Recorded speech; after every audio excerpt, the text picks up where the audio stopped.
The message arrived through encrypted channels that hadn't been used since the last colonial war, military communication networks that the architects either couldn't monitor or chose to ignore. It was brief, coded, and carried a single word that made Amelia's blood run cold. Phoenix. Phoenix was the code name for humanity's most classified contingency plan. The protocol designed for absolute worst-case scenarios where human civilization faced complete extinction. The fact that someone was invoking it meant that not everyone had accepted the architect's guidance as readily as the official report suggested. Amelia stood in her private quarters aboard the converted Prosperity's Edge, now serving as a research station studying the long-term effects of asteroid mining on local stellar environments. The irony wasn't lost on her. They were using alien technology to study the damage caused by human technology, like examining scars with the tools that could heal them. The communication panel chimed softly, indicating an incoming message on standard diplomatic channels. She accepted the call, and President Chen's face appeared on the display, but something in his expression warned her that this wasn't routine contact. Dr. Tran, Chen said carefully, his words chosen with the precision of someone who knew they were being monitored. I'm calling to inform you of a developing situation. Several outer colony governors have requested additional consultation regarding the transition timeline. They've expressed concerns about the pace of change and would like to meet with you in person to discuss alternatives. Amelia understood immediately. I see. And what's the nature of their concerns? They feel that some aspects of the transformation may be proceeding too rapidly for their populations to adapt safely. Chen continued. There's talk of requesting modifications to the timeline, perhaps a more gradual approach that would allow for better cultural integration. Translation. The outer colonies were planning active resistance and wanted her participation. Amelia felt her pulse quicken. Mr. President, I should point out that any significant changes to our agreement would require consultation with the architects. Of course, Chen replied. But surely a meeting to discuss concerns would be within the bounds of our current arrangement. After all, the architects have emphasized their desire for willing cooperation rather than forced compliance. It was a carefully worded invitation that gave her plausible cover for meeting with the resistance leaders while maintaining the pretense of legitimate diplomatic consultation. But Amelia knew that accepting would place her in an impossible position, caught between loyalty to her species and the reality of human powerlessness in the face of superior alien technology. I'll consider their request, she said finally. Where would this meeting take place?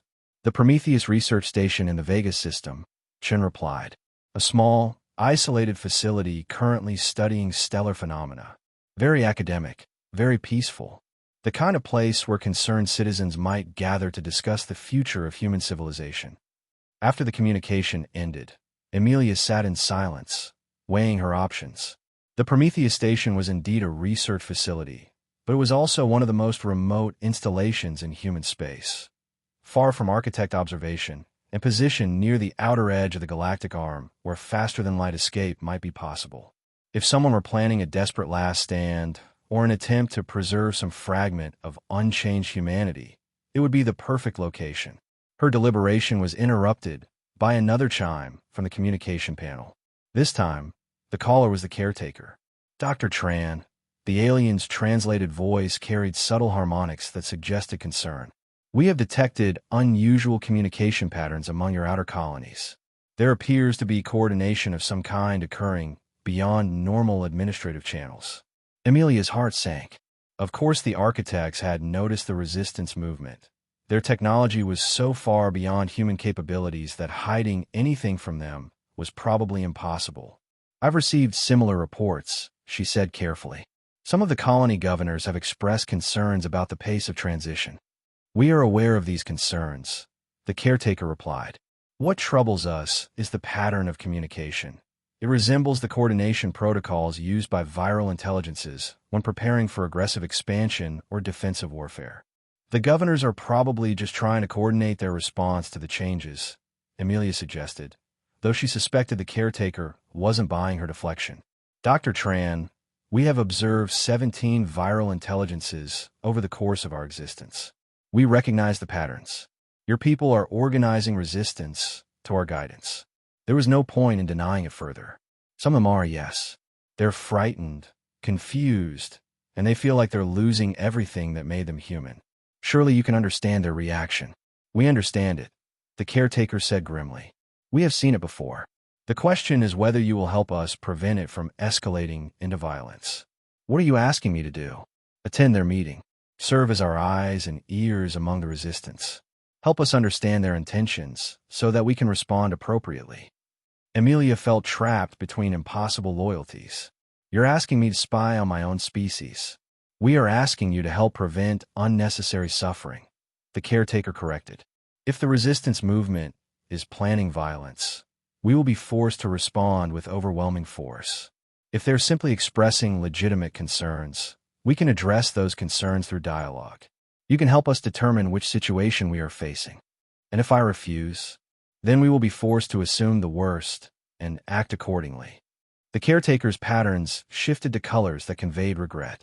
Dr. Tran, we do not wish to harm your people, but we cannot allow viral intelligence to reassert itself. The stakes are too high. After the conversation ended, Amelia found herself facing the most difficult decision of her life. By agreeing to attend the meeting, she could potentially save lives by providing intelligence that might prevent violent confrontation. But she would also be betraying the trust of humans who saw her as their representative, not as an alien collaborator.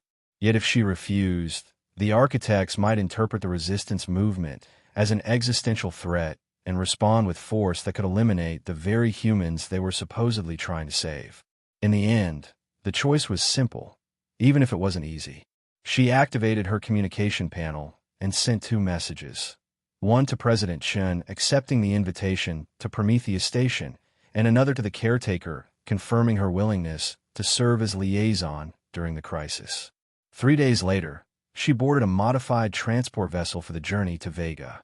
As the ship entered faster-than-light travel, Amelia stared out at the stars and wondered whether she was traveling toward humanity's salvation or its final betrayal. The resistance was gathering, and she was walking directly into the storm. The Prometheus research station hung in the void like a steel flower, its modular sections extending from a central hub in graceful curves that served both aesthetic and functional purposes. As Amelia's transport approached the docking bay, she could see that the station's complement had grown far beyond its normal research staff. Ships from across human space were docked at every available port. Diplomatic vessels, private transports, and even a few modified cargo haulers that had been pressed into service as passenger carriers. Dr. Tran, came the voice of Captain Rodriguez, the transport's pilot. I'm reading over 200 people aboard that station. That's way beyond its rated capacity. They're not planning to stay long, Amelia replied, though the size of the gathering surprised her as well.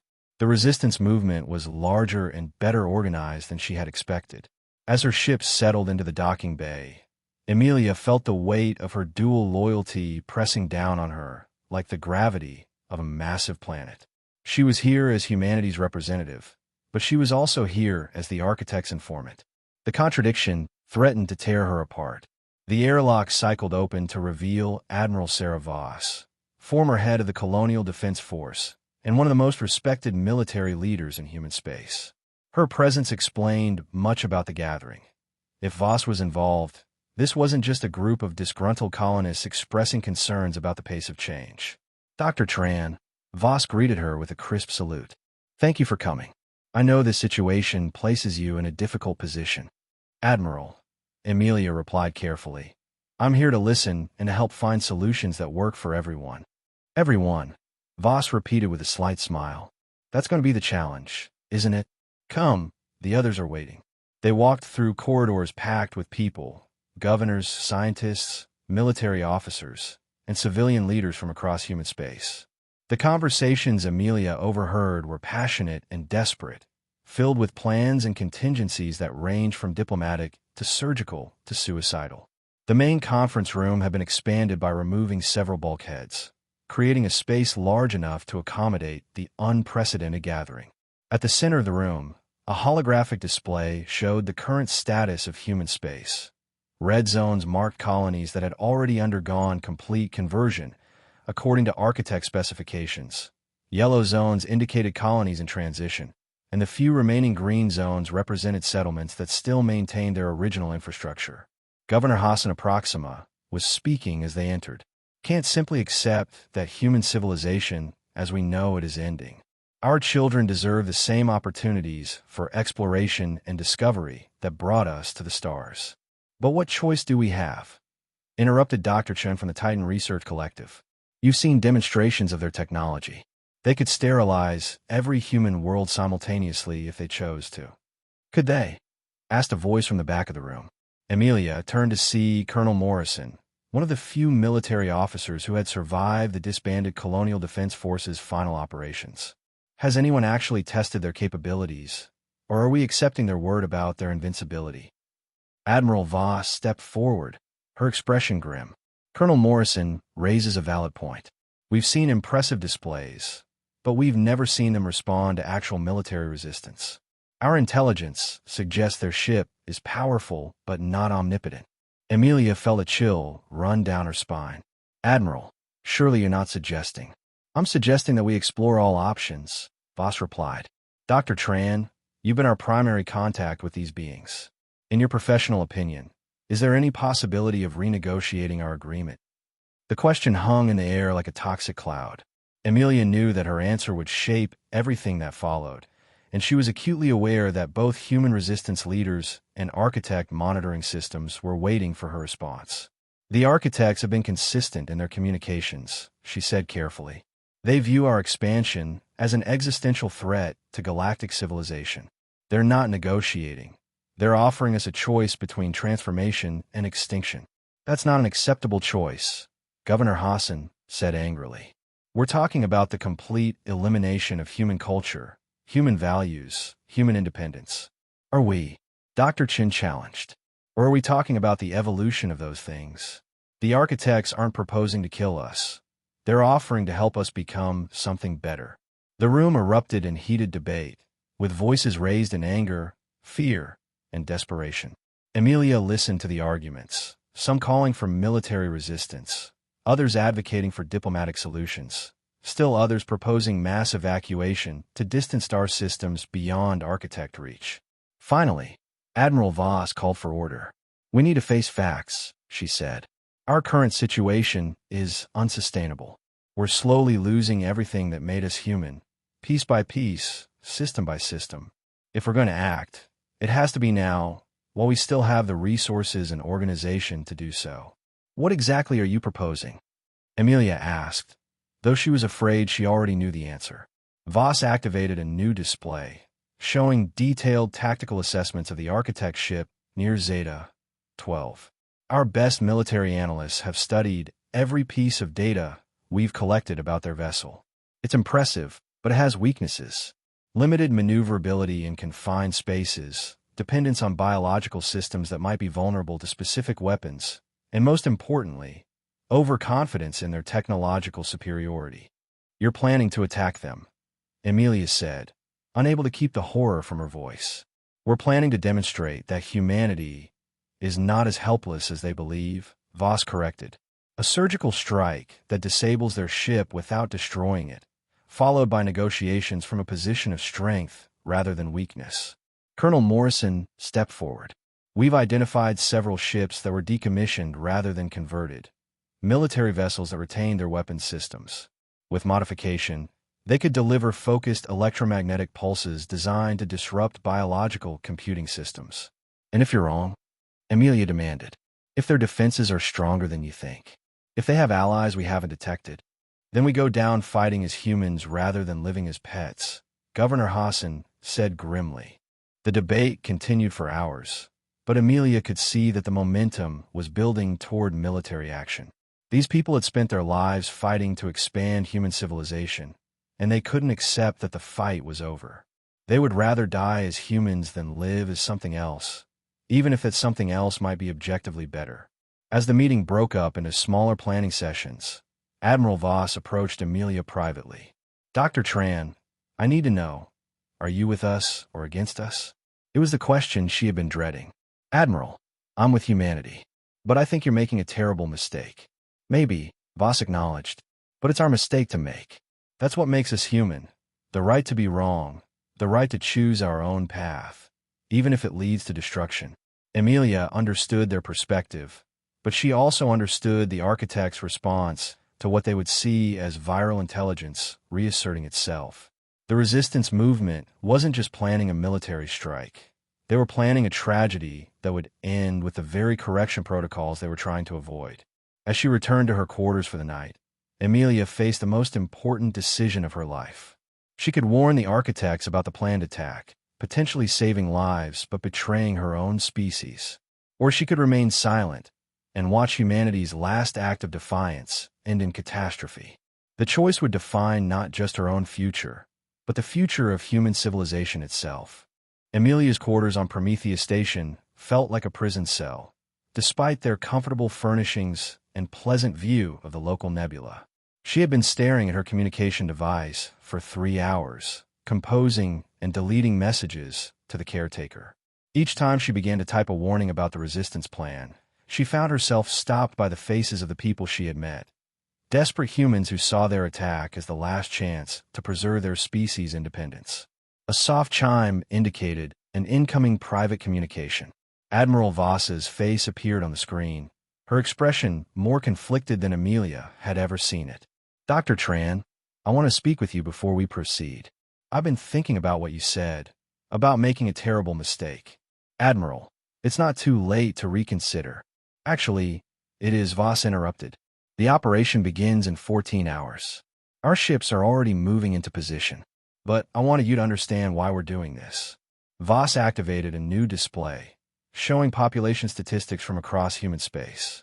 "The architect conversion process isn't just changing our infrastructure, it's changing us. Birth rates on converted worlds have dropped by 60%. Innovation indices are down by 40%. Even basic research into physics and engineering has slowed dramatically. Because we're learning new ways of thinking," Amelia protested. "The architects are teaching us to value sustainability over expansion. They're teaching us to value stagnation over growth," Voss corrected. "Dr. Tran, I've spent my entire career protecting human civilization. I've seen what we're capable of when we're free to explore, to dream, to reach beyond our limitations. And I've watched over the past few months as that spark has been systematically extinguished." The display shifted to show video feeds from converted colonies. Children played in carefully maintained gardens instead of building model spacecraft. Universities focused on ecological balance rather than breakthrough technologies. Art had become contemplative and harmonious rather than challenging and revolutionary. "They're not eliminating us," Voss continued. "They're domesticating us, turning us into perfect citizens of their galactic garden. And maybe that's a good thing from their perspective. Peaceful, sustainable, content. But it's not human." Amelia stared at the images, seeing them with new eyes. The converted colonies were undeniably beautiful, their inhabitants clearly healthy and content. But there was something missing, an energy, a restlessness, a drive toward the unknown that had always characterized humanity at its best. "What if they're right?" she asked quietly. "What if our drive for expansion really is destructive? What if we need to change?" "Then let us choose to change," Voss replied. "Let us struggle with the decision, debate it, fight about it, and eventually come to our own conclusions. That's what makes us human, not our final destination, but our right to choose the path." The communication ended, leaving Amelia alone with her thoughts and her impossible choice. She understood both perspectives now, the architect's logical concern for galactic stability and the humans' passionate defense of their autonomy. Both sides were right from their own viewpoint, which made the conflict utterly tragic. A new message appeared on her communication device, this time from the caretaker. "Dr. Tran, we have detected unusual energy signatures and ship movements in your vicinity. We are concerned that the resistance gathering may be preparing for hostile action. Please confirm the nature of these activities." The moment of decision had arrived. Amelia's fingers hovered over the keyboard, trembling slightly as she considered her response. If she warned the architects, she might prevent a devastating conflict, but she would forever be remembered as the human who betrayed her own species. If she remained silent, she would watch helplessly as humanity's last gesture of defiance was crushed by superior technology. But perhaps there was a third option. Instead of sending a message to the caretaker, Amelia activated the station's general communication system. Her voice echoed through every corridor, reaching every person aboard Prometheus Station. Attention, all personnel. This is Dr. Amelia Tran. I have urgent information that you need to hear. Within minutes, the main conference room was packed again, with Admiral Voss and the other resistance leaders looking at Amelia with a mixture of curiosity and suspicion. Admiral, members of the resistance, Amelia began, I have to tell you something that may change your plans. The architects know what you're planning. Gasps and curses filled the room. Several people immediately began talking about security breaches and compromised communications. How do they know? Voss demanded. Because they've been monitoring ship movements and energy signatures, Amelia explained. Your fleet preparations haven't gone unnoticed. They've asked me to confirm the nature of your activities. And what did you tell them? Colonel Morrison asked, his hand moving toward his sidearm. I haven't responded yet, Amelia said. But I wanted to give you one last chance to consider the consequences of your actions. She activated the main display, showing tactical projections that the resistance planners had prepared. Your attack might disable their ship temporarily, but it will also confirm their assessment of humanity as a viral intelligence. They'll implement the correction protocols immediately and permanently. We know the risks, Voss said grimly. Do you? Amelia challenged. Because I don't think you understand what correction actually means. It's not just personality modification. It's the complete rewriting of human consciousness. Every person who has ever lived will be changed at the neurological level. Our children, our elderly, our artists and scientists and dreamers, all of them will be corrected to fit the architect vision of peaceful civilization. The room fell silent as the full implications sank in. There has to be another way, Dr. Chen said quietly. There is, Amelia replied. We accept their partnership willingly and work to prove that we can evolve without coercion. We show them that humans are capable of wisdom, restraint, and cooperation when given the chance. Under their supervision, Governor Hassan pointed out. Yes, Amelia admitted, but supervision is not the same as slavery. They're offering to teach us, to share technologies that could transform human civilization in ways we can't even imagine. Faster-than-light travel that doesn't require massive infrastructure. Biological computers that could solve any problem. Medical technologies that could eliminate aging and disease. Admiral Voss shook her head. At the cost of our independence. At the cost of our destructive impulses, Amelia corrected. Admiral, what if they're offering us something better than independence? What if they're offering us wisdom? The debate that followed was the most intense of Amelia's life. For 6 hours, the assembled leaders of human resistance wrestled with the fundamental question of their species' future. Some argued that freedom was more important than survival. Others contended that survival was more important than freedom. Still others proposed that the two concepts weren't mutually exclusive, that true freedom required the wisdom to use it responsibly. In the end, it came down to a vote. Not unanimous like the original decision to accept architect guidance, but close enough to represent a consensus. By a margin of 67%, the resistance leadership chose to stand down. The attack fleet would return to their home ports. The weapons systems would be deactivated. Humanity's last gesture of defiance would be an act of acceptance rather than aggression. As the meeting dispersed and the ships began departing Prometheus Station, Amelia finally sent her message to the caretaker. The resistance movement has been resolved through dialogue. No hostile action will be taken. The reply came within minutes. We are pleased by this development, Dr. Tran. Your species continues to demonstrate capacity for growth. The transformation process will proceed as planned. Standing alone in the emptying conference room, Amelia watched the last resistance ships disappear into the darkness of space. Humanity had chosen its path, not through conquest or defiance, but through the painful acceptance of their own limitations. The transformation would continue, and perhaps that was for the best. Perhaps the architects were right, and humanity needed to evolve beyond its viral nature. Perhaps freedom was less important than wisdom, and independence less valuable than peace. Or perhaps they had just surrendered the last thing that made them truly human. Only time would tell. 5 years had passed since the Prometheus gathering, and the transformed stations throughout human space bore little resemblance to their industrial predecessors. Where once the sound of mining equipment had echoed through metallic corridors, now there was the gentle hum of biological computers and the soft whisper of air through living walls that breathed like the lungs of vast organisms. Dr. Amelia Tran stood in what had once been the cargo bay of Prosperity's Edge, now converted into a meditation chamber where human researchers could interface directly with architect knowledge systems. The space was filled with flowing, organic structures that pulsed with soft bioluminescence, living libraries that contained the accumulated wisdom of millions of years and hundreds of civilizations. Dr. Tran, came a familiar voice. She turned to see Marcus Webb approaching, though he looked dramatically different from the eager xenobiologist who had first descended to the alien ship. His eyes held a depth and serenity that hadn't been there before, and his movements carried the fluid grace that came from years of working with architect biotechnology. Marcus, she greeted him warmly. How are the symbiosis studies progressing? Webb's smile carried a contentment she had rarely seen in him before the transformation. Beyond our wildest expectations. The neural interfaces are allowing us to experience consciousness from the perspective of non-human intelligences. We're learning to think in ways that would have been impossible before. He gestured to one of the living computer systems, its translucent flesh glowing with patterns of thought made visible.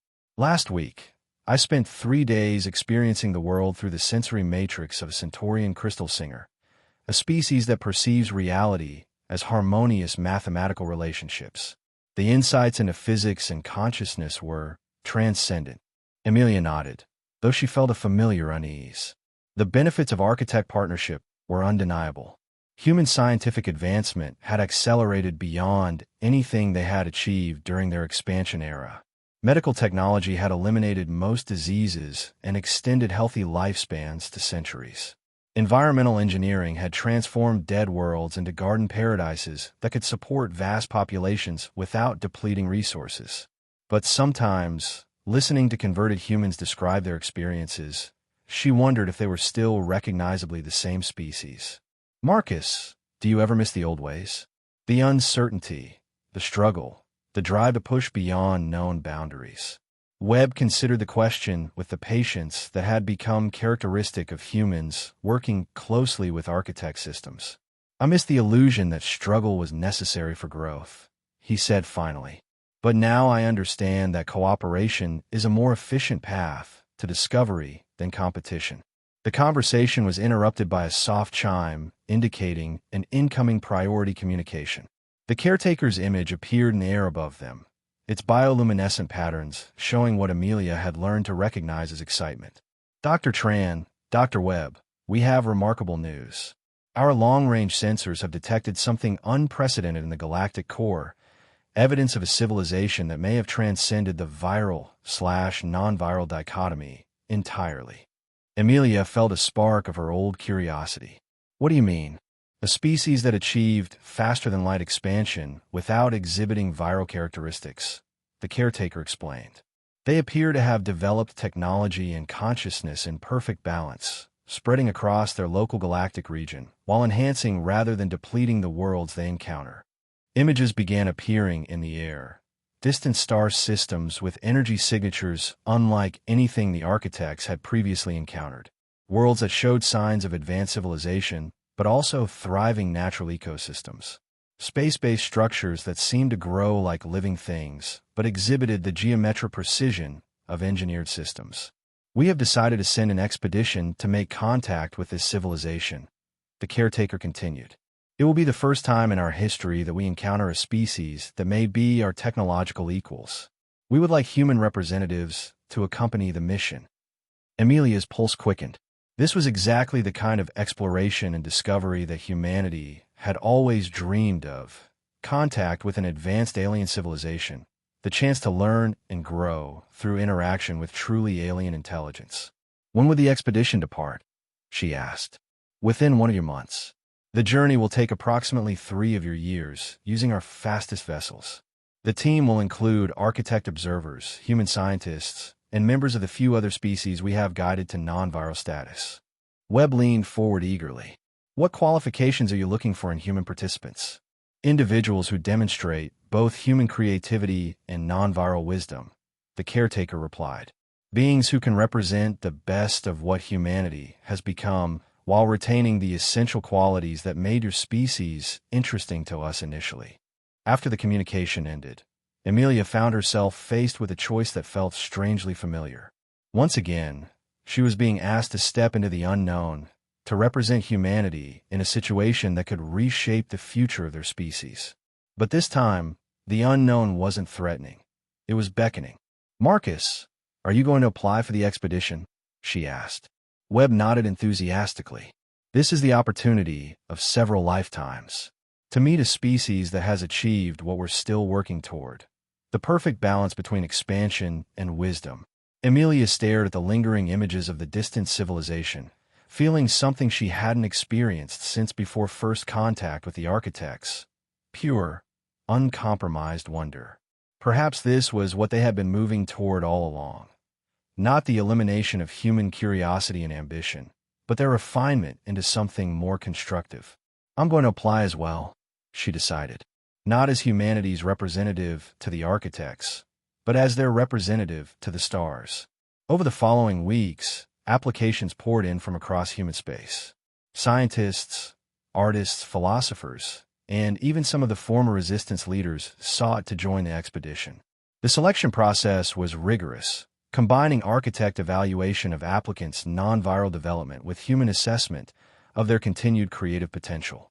When the final team was announced, Amelia was surprised to find herself selected not as the expedition's leader, but as one of 12 humans chosen to represent different aspects of transformed human civilization.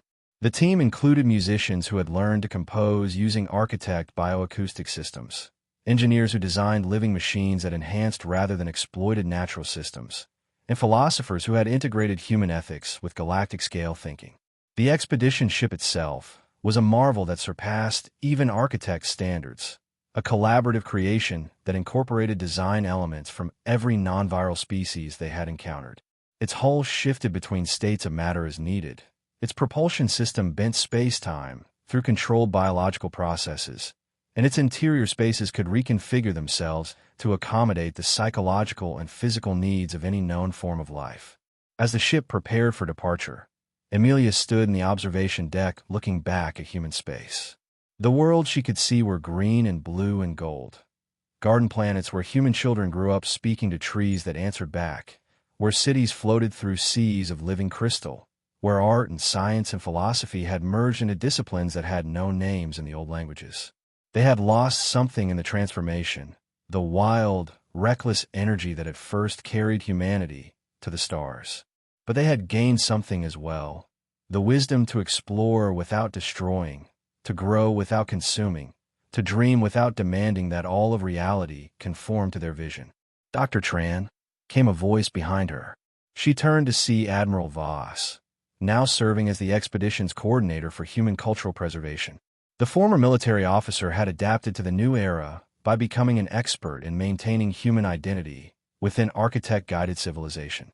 "Admiral," Amelia smiled. "Any regrets about not fighting when we had the chance?"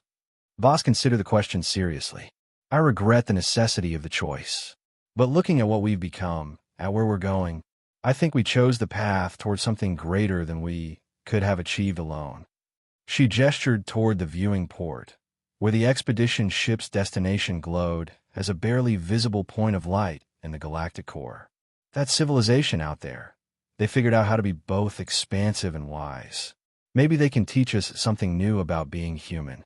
As the ship engaged its reality-bending drive and the familiar stars began to shift into new configurations, Amelia felt the same sense of anticipation she had experienced as a young scientist preparing for her first archaeological expedition. The unknown lay ahead, vast and full of possibilities. But this time, humanity was approaching it not as conquerors or even as explorers, but as students ready to learn from teachers they had yet to meet. They were still human, but they were also something more, a species that had evolved beyond its limitations while retaining its dreams. The greatest adventure in human history was just beginning. The expedition's return to human space 10 years later marked the beginning of what historians would later call the Second Renaissance, a period of unprecedented growth and discovery that combined human creativity with galactic wisdom and the revolutionary insights learned from the core builders, as the advanced civilization and the Galactic Center had named themselves. Dr. Amelia Tran, now bearing the title of First Ambassador to the Core Builders, stood once again in a place that had been transformed beyond recognition. The asteroid that had once housed Zeta-12 and the dormant Architect ship was now a sprawling research complex where representatives of dozens of species worked together to understand the deepest mysteries of consciousness and reality. The Architect ship itself had become the heart of the complex, its living hull expanded and adapted to serve as a meeting place between biological and technological intelligence. The caretaker, whom Amelia now considered one of her closest friends despite the vast differences in their nature, waited for her in what had once been the ship's central chamber and was now a garden where thoughts could take physical form. Dr. Tran, the caretaker, greeted her, its bioluminescent patterns showing what she had learned to recognize as deep satisfaction. The latest reports from the core builder territories are remarkable. They have agreed to share their consciousness expansion technologies with both Architect and human civilizations. Amelia nodded, still amazed by the developments of the past decade. The core builders had indeed transcended the viral/non-viral dichotomy by achieving something neither architects nor humans had thought possible, a form of consciousness that could expand across galactic distances while remaining connected to and respectful of local ecosystems and cultures. They're offering to help us establish similar networks throughout our region of the galaxy, she reported. Not through conquest or conversion, but through invitation and cooperation. Species would retain their independence while gaining access to a galactic community of consciousness. And humanity's response? The caretaker asked. Amelia smiled, thinking of the debates and discussions that had raged across human space as the implications became clear. Enthusiasm, with the usual human complications. Some worry about losing our distinctiveness. Others are concerned about the pace of change. But the majority see it as the next step in our evolution, not just as a species, but as conscious beings. She gestured to the garden around them, where human children played alongside young architects and the crystalline offspring of the Centaurian crystal singers. Look at what we've already accomplished. 5 species that were once strangers, now learning from each other and growing together. The core builders were impressed by our collaborative achievements, the caretaker noted. They said they had never seen such rapid adaptation and integration between diverse forms of consciousness. A new voice joined the conversation. Marcus Webb, now bearing the scars and wisdom of a decade spent interfacing with alien consciousness networks. The preliminary neural mappings suggest that the Galactic Consciousness Network wouldn't replace individual awareness, he reported. Instead, it would allow beings to share experiences and insights while maintaining their unique perspectives. Like a vast library where every book is a living mind, Amelia mused. Infinite knowledge available to all, but each consciousness still writing its own story. The implications were staggering. Humanity could retain its curiosity, creativity, and drive for exploration while gaining access to the accumulated wisdom of millions of years and hundreds of civilizations. They could spread across the galaxy not as conquerors, but as gardeners, enhancing rather than exploiting the worlds they encountered. But perhaps most importantly, they could do so while remaining recognizably human. There is one concern, the caretaker said, its patterns shifting to more serious colors. The network requires unanimous consent from all participating civilizations. Even one species refusing to join would limit the effectiveness of the consciousness-sharing protocols. Any likely holdouts? Webb asked. 3 potential issues, Amelia replied. The Rigel militarists still view consciousness sharing as a security threat. The Procyon individualists believe it would lead to the elimination of personal identity. And there's a faction of humans who call themselves the Pure Heritage Movement. They want to preserve pre-contact human consciousness exactly as it was. Webb frowned. The Pure Heritage Movement? I thought they had disbanded after the Prometheus Accords. They reformed after news of the consciousness network spread, Amelia explained. They're not numerous, but they're vocal. They argue that joining the network would be the final step in eliminating true humanity. The conversation was interrupted by a priority communication from Earth. President Chin's successor, a woman named Director Sarah Kim, who had been elected specifically for her expertise in interspecies diplomacy, appeared as a holographic presence in the garden. Dr. Tran, we have a situation. The Pure Heritage Movement has seized control of the Titan Research Complex and declared independence from the Galactic Cooperative. They're demanding the right to preserve unmodified human consciousness in isolation from all alien influence. Amelia felt a familiar weight settling on her shoulders. The burden of serving as a bridge between incompatible viewpoints. Were there specific demands? Complete autonomy for any humans who choose to remain pure, Director Kim replied. They want their own worlds, their own space, and a guarantee that no alien consciousness will ever interact with their descendants. The caretaker began, then paused, its patterns shifting through complex color combinations. That is actually not unreasonable. The galaxy is vast enough to accommodate isolated communities, and the consciousness network functions better with willing participants than reluctant ones. Amelia stared at her alien friend in surprise.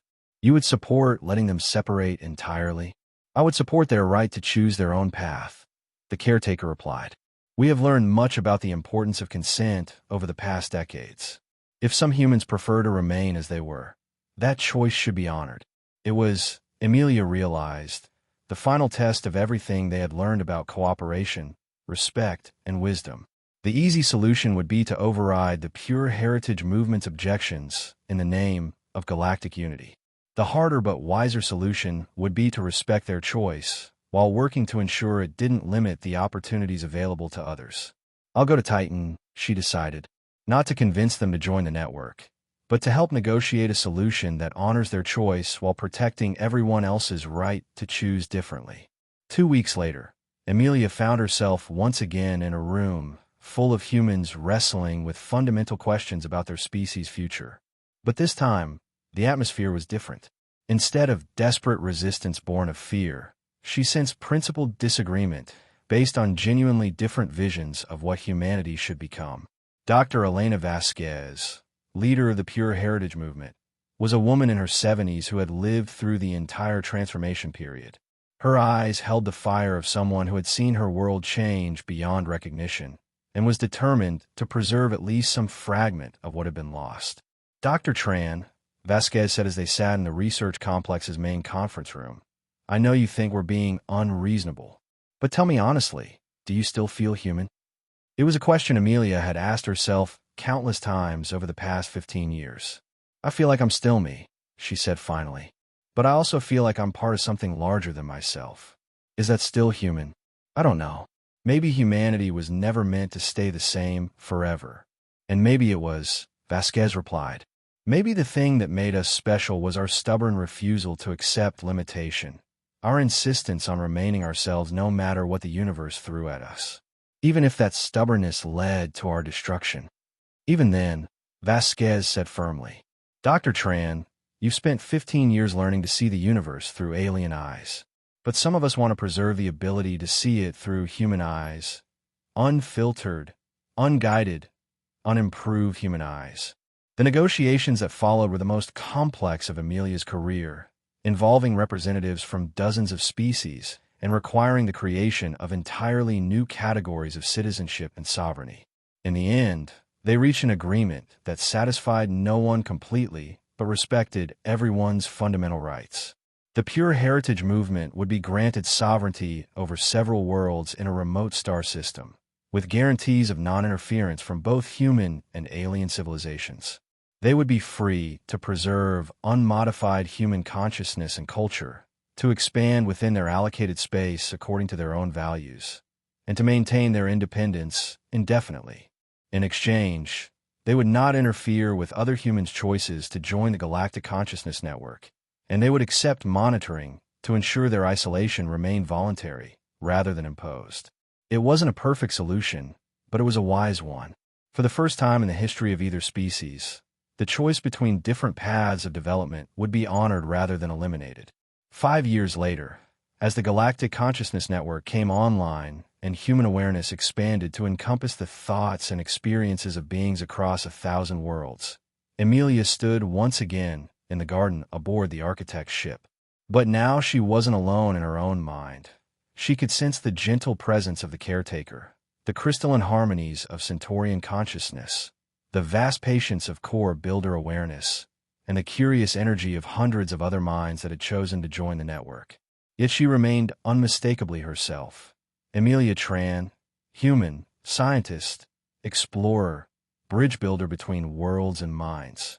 In the distance, barely visible even to enhanced sensors, the pure heritage worlds continued their independent existence. Occasionally, messages would arrive from their settlements, reports of scientific discoveries, artistic achievements, and the births of children who would grow up in unmodified human consciousness. They were following their own path toward whatever humanity might become in isolation. Both groups were right, Amelia realized. Both were preserving something essential about what it meant to be human. The network communities preserve humanity's capacity for growth and connection, while the isolated communities preserve humanity's core identity and independence. Perhaps that was the ultimate wisdom the universe had taught them, that there was no single correct path for consciousness to follow. The galaxy was vast enough for every dream, every vision, every choice about what life could become. Humanity had survived not by choosing between expansion and wisdom, between independence and cooperation, between preservation and transformation. They had survived by learning that all of these were possible, that consciousness itself was diverse enough to encompass every variation. As new reports arrived from the core builder territories, bringing news of even more advanced civilizations in distant galaxies, Amelia felt the familiar stirring of curiosity and wonder. There were always new horizons to explore, new forms of consciousness to meet, new ways of being to discover. The universe was infinite, and so was the potential for growth, discovery, and connection. Humanity's greatest adventure was far from over. In fact, it had barely begun.